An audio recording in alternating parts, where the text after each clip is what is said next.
오늘 드디어 송내동에서 첫 예배를 하나님께 드립니다. 모든 것이 하나님의 은혜입니다. 제가 지난주 중동에서 이제 3년 동안 그 좁은 공간에서 예배 드렸잖아요.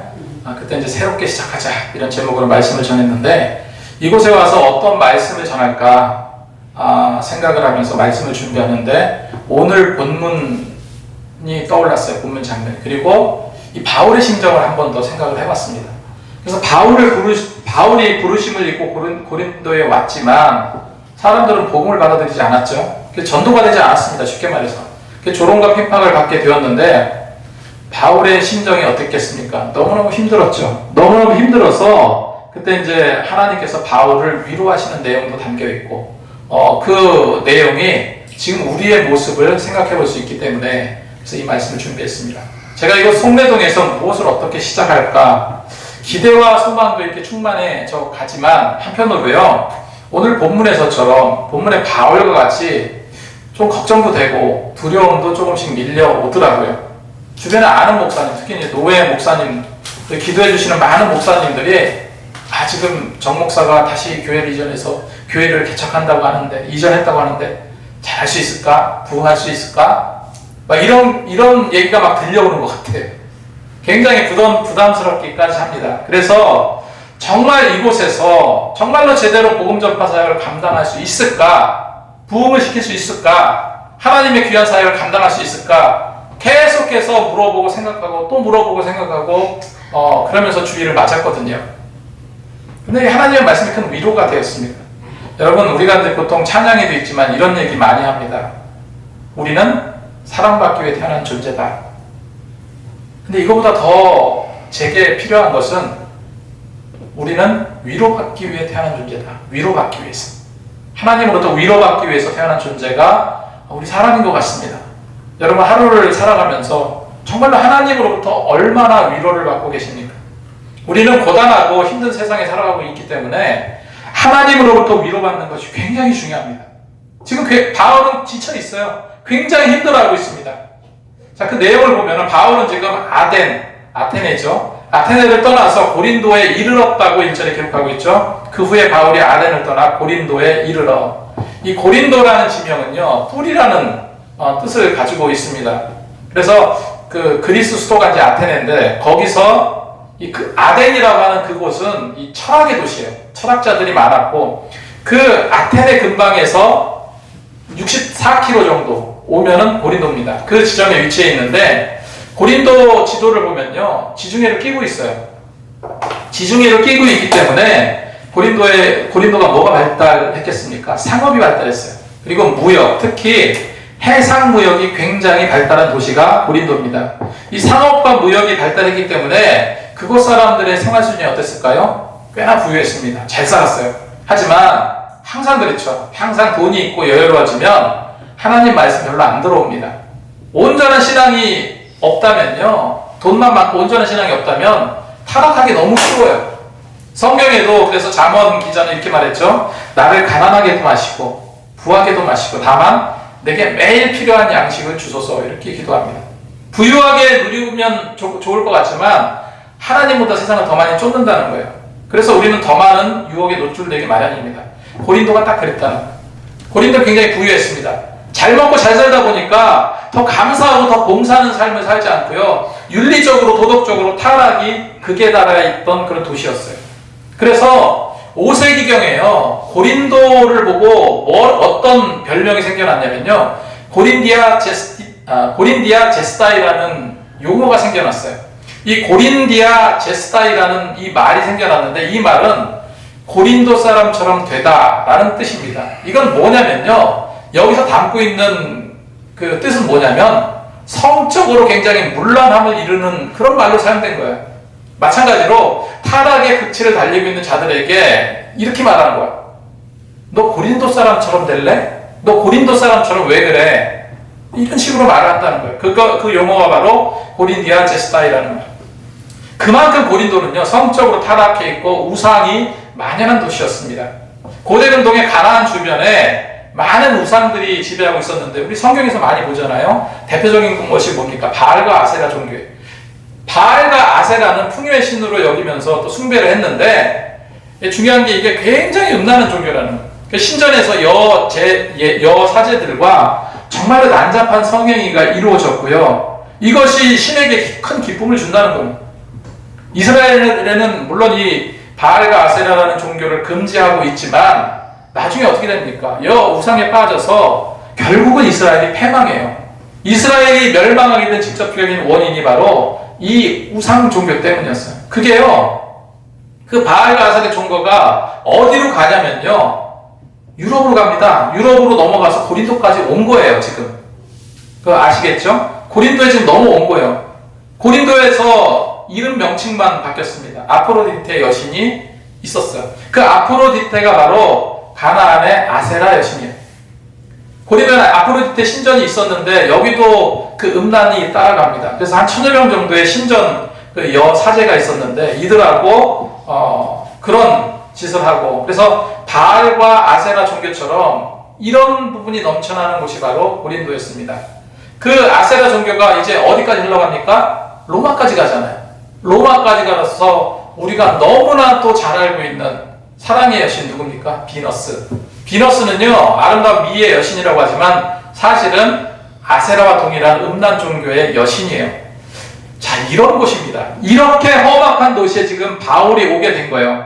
바울은 이처럼 우상천지 환락과 타락의 도시에 오직 주님의 복음 하나 들고 왔어요. 오직 주님의 복음 하나 들고 왔는데, 그런데 열심히 복음을 전했지만, 복음을 전했지만 워낙 환락과 타락과 음란에 빠져있던 이들이었기 때문에 복음이 귀에 들리지 않는 거예요.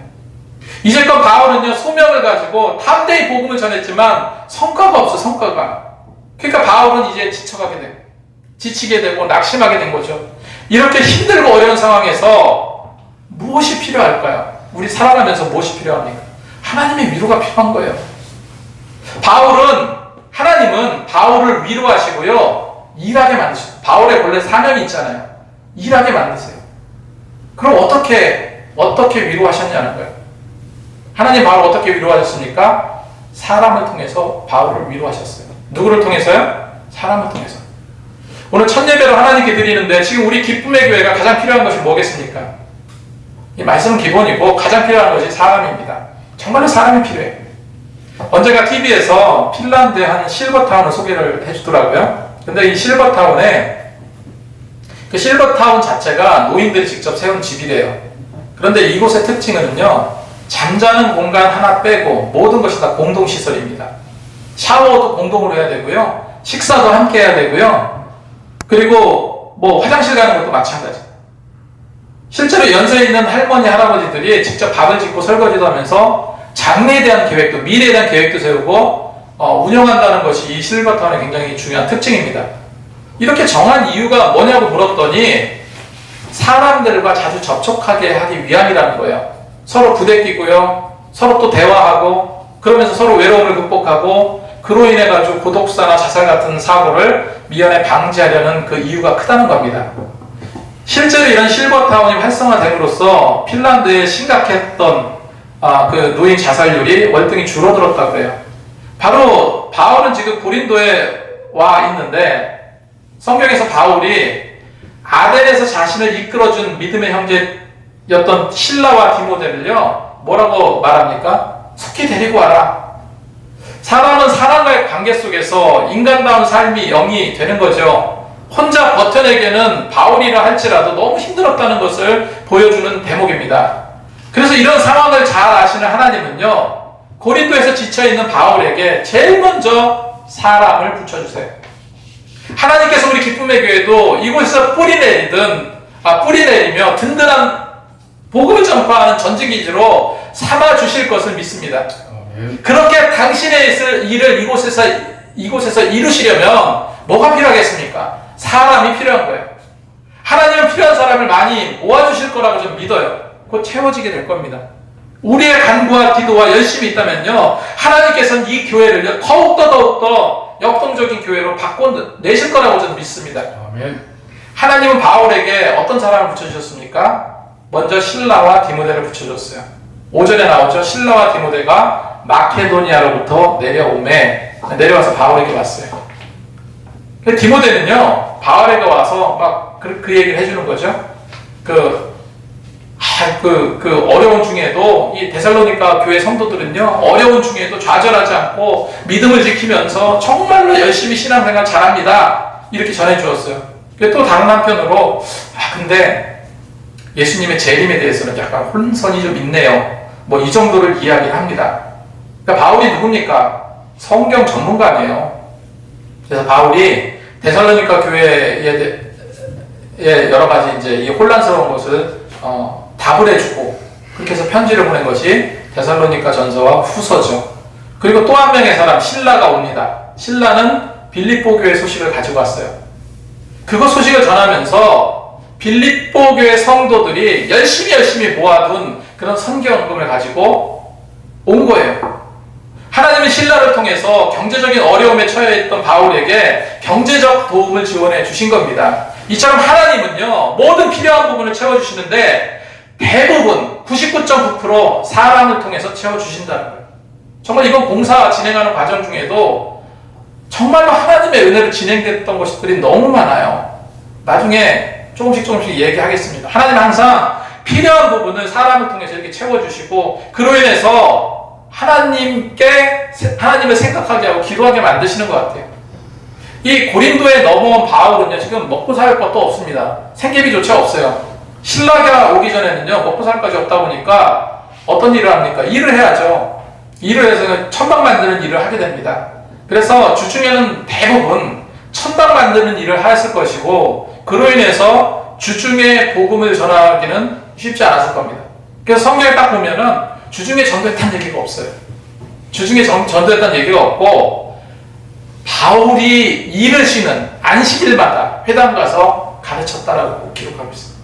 이제 실라와 디모데가 바울을 돕기 위해서 연보를 가져왔기 때문에 아마도 바울은 평일이나 안식일이나 걱정하지 않고 오직 주님의 말씀을 듣고요, 복음을 들고 말씀 전하는 데만 집중할 수 있었을 것입니다. 그리고 바울에게 또 한 사람을 붙이시죠. 2절에 나오는 브리스길라와 아굴라 부부입니다. 이 브리스길라와 아굴라 부부는 정말 바울과 아름다운 그런 콤비를 이루는 부부들이에요. 여기서 한 가지 알 수 있는 것은 하나님은요, 사람을 붙여주시는데 그냥 완벽한 사람을 붙여주시지 않는다는 거예요.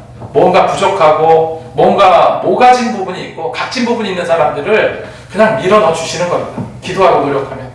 그 밀어넣어줘서 뭐냐면요, 서로 부대끼게 만들어요. 그래서 서로 모가난 돌이 서로 부딪히면 어떻게 되겠습니까? 마모가 되겠죠. 그래서 마모시켜서 둥글둥글하게 만드셔서, 그래서 정말로 온전한 사역자로 만드시는 것이 하나님의 방식입니다. 이 로마에서 추방된 당시 여러 가지 일들이 있었죠. 이 브리스길라와 아굴라 부부가 그때 폭동 사건이 있고 막 그래가지고 유대인들 다 돌아가라고 해가지고 다 추방해버렸습니다. 근데 브리스길라와 아굴라 부부가 추방된 곳이 공교롭게도 고린도였어요. 고린도는 천막 만드는 일이 굉장히 번성했던 곳입니다. 자기 생업이 천막 만드는 일이기 때문에 2절에 이렇게 기록하고 있죠. 아굴라라는 본도에서 난 유대인 한 사람을 만나니 글라우디오가 모든 유대인을 명하여 로마에서 떠나라 한 거로 그가 그 안에 브리스길라와 함께 이달리아로부터 새로 온지라 바울이 그들에게 가매, 이렇게 기록하고 있어요. 여러분, 바울은요, 랍비입니다. 원래 철저한 바리새인이에요.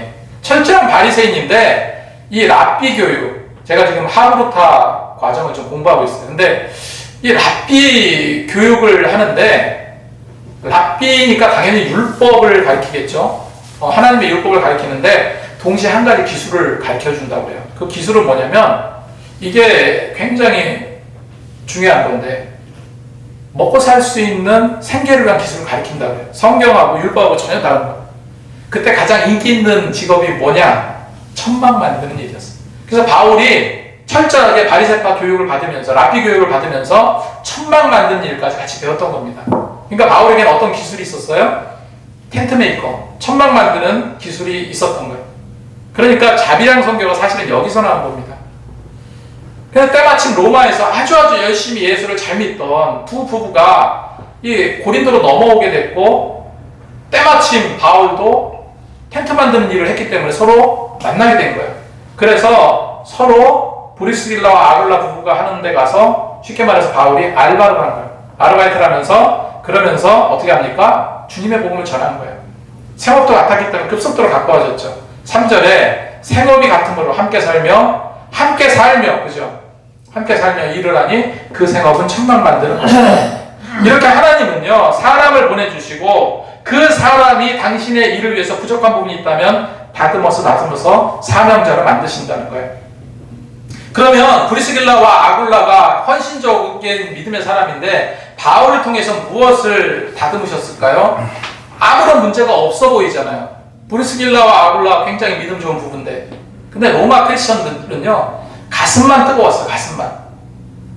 예수 믿는 열정만 대단했습니다. 이게 무슨 말이냐면은 거기에 걸맞는 말씀이 없었어요. 그냥 주야주야만 외치는 거예요. 주야주야 외치고 믿습니다만 한 거예요. 그런데 정작 그 머릿속에는 하나님의 말씀, 모든 것이 들어가 있지 않았던 거예요. 그런데 이 부부가 누구를 만납니까? 바울을 만나죠. 말씀을 제대로 배웠을까요? 배우지 않았을까요? 말씀을 제대로 배워요. 그래서 잘못 빠져들고 영성주의에 갇혀있지 않게 되었어요. 한 지붕 안에서 한솥밥 먹으면서 맨날 천막 만들면서 남는 시간에 뭐 했을까? 상상을 한번 해보세요. 바울과 성경 이야기, 이런 거 얼마나 많이 했겠습니까? 이후로도 브리스길라와 아굴라는 가장 헌신적인 바울의 지원자가 되었어요. 그래서 성경에서 바울이 이렇게 고백하잖아요. 이 부부는 목숨까지도 내놓을 자다라고 말하기도 합니다. 여러분, 하나님은 이렇게 필요에 따라 사람을 보내주시는데, 그래서 우리는 기도가 필요합니다. 하나님 정말 사람 보내주소서. 늘 이런 기도를 입에 달고 살아야 될 줄로 믿습니다. 그래서 고린도 역시 안디옥처럼 심하게 바울을 대적했고, 6절에 보면 그들이 대적하여 비방하거늘, 이 비방한다는 말은 헬라어로 블라스 페문톤이라는 단어인데, 이건 신성 모독을 이야기합니다. 얼마나 하나님을 모독했겠습니까? 그래서 7절 말씀에 그들이 대적하여 비방하거늘 바울이 옷을 털며 이르되 너희 피가 너희 머리로 돌아갈 것이요 나는 깨끗하니라. 이후에 이방인에게로 가리라 하고 이렇게 기록하고 있습니다. 발에 먼지를 떨어버리는 것, 옷을 터는 것, 관계단절을 의미하죠. 너희 피가 너희 머리로 돌아갈 것이다. 예수님께서 십자가 달리실 때 내뱉었던 말이죠. 이처럼 바울은 열심히 복음을 전했고 고린도 사람들은 여전히 완악하게 복음을 거부했기 때문에 영적 생명에 대한 책임은 그들에게 있다는 것을 내포하고 있는 겁니다. 여러분, 적어도 우리가 기도하고 복음 전하는 것은 우리의 몫입니다. 결실을 맺게 해주시는 것은 하나님이 하신 일이에요. 그냥 우리는요, 우리 할 일 하면 되는 거예요. 열심히 기도하고 감당하면 됩니다. 그냥 저는 그렇게 할 겁니다. 고린도에서 잠시 힘들어했던 바울의 모습을 지금 우리의 모습, 제 모습과 같다고 생각이 들긴 했지만 어쨌건 고린도에서 많은 핍박이 있었고 그와 맞물려서 영혼의 결실도 없었기 때문에 맥 빠지고 힘들었을 것이지만 한편으로요, 그렇게 힘들고 어려운 고난 가운데 바울은요, 그런 예상치 못한 상황이었잖아요. 예상치 못한 그 상황 속에서 바울은 또 얼마나 기도했겠습니까? 하나님, 이런 척박한 땅에서 어찌해야 됩니까? 도와주소서. 몸부림치는 그런 기도가 있었을 거예요. 그래서 하나님은 그런 바울의 기도를 들으시고 사람을 붙여주신 거예요. 그로 인해서 충만한 위로뿐만 아니라 더 큰 복음의 결실을 누리게 하신 겁니다. 여러분 기억하시기 바랍니다. 하나님은 언제나 사람을 통해서 역사하시는 분이에요. 물론 사람을 통한 위로는 한계가 있습니다. 하지만 사람을 통해서 하나님의 은혜가 계속 공급된다는 사실을 우리는 또한 기억해야 돼요. 하나님께서는 분명 우리 기쁨의 교회에서 사람을 보내주실 것이고, 그러니 담대한 마음을 가지고 멈추지 말고 나가야 할 것입니다. 그렇게 전도의 노력을 경주할 것이기 때문에 우리 교회는 정말로 많은 사람들을 맞이해야 될 일이 올 겁니다. 뭐 새로 오시는 분들, 떠나시는 분도 계시겠지만, 그리고 어려워 힘들어하시는 분도 오실 것이고, 경제적으로 어려우신 분, 몸이 아프신 분, 정신적으로 힘드신 분, 다양한 사람들을 만나게 될 것입니다. 그런데 하나님은요, 단 한 사람도 허투루 보내시지 않는다는 거예요. 하나님은 바울에게 말씀하세요. 9절에 밤에 주께서 환상 가운데 말씀하시되, 하나님의 계시와 위로는 사람마다 다 달라요. 어떤 사람은 환상으로 보여주시기도 하고, 어떤 사람은 꿈으로, 어떤 사람은 사람을 통해서, 어떤 사람은 마음속으로, 어떤 사람은 조금 위험한 얘기이긴 하겠지만 어떤 계시를 통해서도 역사하십니다. 그런데 성경을 보면 바울은요, 주로 환상을 통해서 하나님께서 가르쳐 주셨어요. 위로해 주시고 나갈 방향을 제시해 주었습니다. 바울이 다메섹에서 예수님을 만났을 때도 환상 가운데 만났죠. 아시아 가서 복음을 전하는 것도 막으셨는데 그때 바울은 또 환상을 보게 됩니다. 마케도니아 사람이 이리로 건너오라 하면서, 그죠? 하나님의 뜻이라고 판단해서 가잖아요. 마찬가지로 지금 바울에게 하나님은 환상 가운데 나타나셔서 말씀하시는데 뭐라고 말씀하십니까? 10절 말씀에 내가 너와 함께 있음에 어떤 사람도 너를 대적하여 해롭게 할 자가 없을 것이니 이는 이 성 중에 내 백성이 많음이라 하시더라 기록하고 있어요. 여러분, 이 말씀보다 더 멋진 말이 어디 있습니까? 더 힘이 나는 말이 어디 있겠습니까? 내가 너와 함께 있음에, 내가 너와 함께 있음에, 아브라함과 함께 했던 하나님, 야곱과 함께 했던 그 하나님, 처절한 고통과 죽음의 그 두려움 가운데서 근심하였던 다윗과 함께 했던 하나님, 그런 하나님이 패배할 수 있겠느냐? 좌절의 골짜기에서 벗어나 당당하게 일어서라 말씀하시고 계십니다. 여러분, 성경에 보면 모압과 암몬군이요 서로 연합을 했습니다.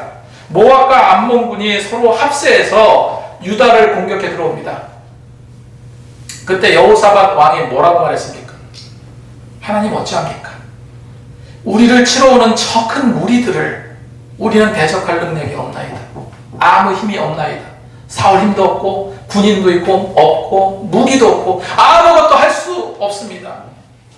그렇기 때문에 우리는 주만 바라보나이다. 주만 바라보나이다 고백합니다. 그때 하나님께서 뭐라고 말씀하십니까?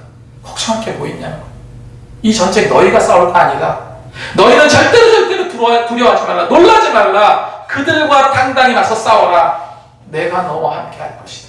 내가 너와 함께 할 것이다. 이런 하나님의 간섭하심으로 암몬과 모압 군사들이 서로 헛것을 보는 거예요. 서로 헛것을 보면서 서로 치고받고 싸우다가 전멸하게 됩니다. 여러분, 이런 승리의 하나님께서 바울에게 내가 너와 함께 하겠다. 내가 너와 함께 했으니 걱정하지 마라. 누구도 너를 대적할 수 없다. 해할 수 없다. 아직도 구원받을 자가 이 성 중에 많이 있다. 걱정하지 마라. 힘내라. 하나님은요 사람을 통해서 역사하신다고 했는데 바울에게 디모데, 실라, 브리스길라, 아굴라 뿐만 아니라 지금 뭐라고 말씀하시는 겁니까? 이 성에 사람이 많대요. 구원받을 사람이 많답니다. 지금 고린도 이곳에 내가 척박한 땅이라고 얘기했고 죄악의 땅이라고 여기고 정말로 당신의 자녀가 하나도 없는 것 같은데 이런 죄악의 땅인데 너의 그 생각 아니라는 겁니다. 오히려 뭐라고 말씀하십니까? 이 성 중에 다시 말해서 내가 구원하기로 작정한 자들이 없는 것이 아니라 어마어마하게 많다 말씀하십니다. 그러니 하나님 바울에게 두려워하지 말고 고통과 핍박으로 인해서 위축되지 말고 담대하게 선포하라 말씀하시는 거예요. 침묵하지 말라 말씀하시는 겁니다. 하나님 왜 이렇게 방해자가 많습니까? 왜 이렇게 핍박자가 많습니까? 두렵습니다. 힘듭니다. 지칩니다. 하나님은 아니라는 거예요. 그게 너는 두려워할 거 하나도 없다. 내가 너를 지킨다. 침묵하지 말고 열심히 복음을 전하라. 힘내라. 내가 너와 함께 할 것이다. 여러분, 하나님께서 내가 너와 함께 한다는 그 성경 구절만 읽으면요 가슴이 뭉클해져요. 정말로 하나님은 그렇게 위로하고 계신 겁니다. 여러분, 신앙생활이 꽉 막힌 것 같고 내 일상의 일들이 꽉 막힌 것 같은 이유가 어디 있겠습니까? 내가 너와 함께 하겠다. 함께 하신 하나님에 대한 확신이 없어서 그래요. 확신이 있는데 어떻게 일들이 꽉 막힌다고 생각합니까? 하나님의 과정으로 여기지. 그렇지 않겠습니까? 여러분, 우리는 이걸 믿고 가요. 그래서 오늘 제목을 제가 사람을 보내실 것이니 두려워하지 말고 침묵하지 말라. 한번 따라하겠습니다. 사람을 보내실 것이니 두려워하지 말고 침묵하지 말라. 여러분, 이거 내가 한 말 아닙니다. 아시죠? 내가 한 말 아니고요. 내가 무슨 하나님으로부터 직통계시를 받아서 이 제목을 쓴 게 아니라 하나님께서 지금 바울을 통해서 하신 말씀이에요. 사람 보내줄 거니까 내가 여기 구원받을 자 많으니까 두려워하지 마. 침묵하지 마. 가서 나 팔수가 돼. 복음 전에 바울에게 한 말입니다. 바울에게 그렇게 말씀하셨는데 우리에게 그렇게 말씀하시지 않겠습니까? 이 제목은 그런 말씀이에요. 오늘 말씀을 정리합니다. 하나님은요 사람을 붙여주십니다. 훈련된 사역자를 보내시기도 하지만 대부분 모나고 좀 부족하고 또 이런 사람들을 많이 보내주세요. 그래서 훈련을 통해서 서로 부대끼면서 서로 마모되면서 둥글둥글하게 만들어 가시는 것이 하나님이 사람 붙여주시는 방식이에요. 그리고 바울에게 말씀하셨듯이 이 성에는 구원받을 자가 많다 말씀하신 것처럼 정말로 이 지역, 중동 이 지역 구원받을 주님의 자녀들이 넘쳐난다는 사실을 기억했으면 좋겠습니다. 그래서 우리는 기도하며 전도하며 준비해서 나갈 것이고요. 분명 하나님은 많은 사람들을 붙여주실 것이고 더 크게 채워주실 것으로 믿습니다. 하나님께서는 사람들을 붙여주실 것이고요. 저는 매일 전도합니다. 매일 전도지만 나오면 들고 튀어나갈 거예요.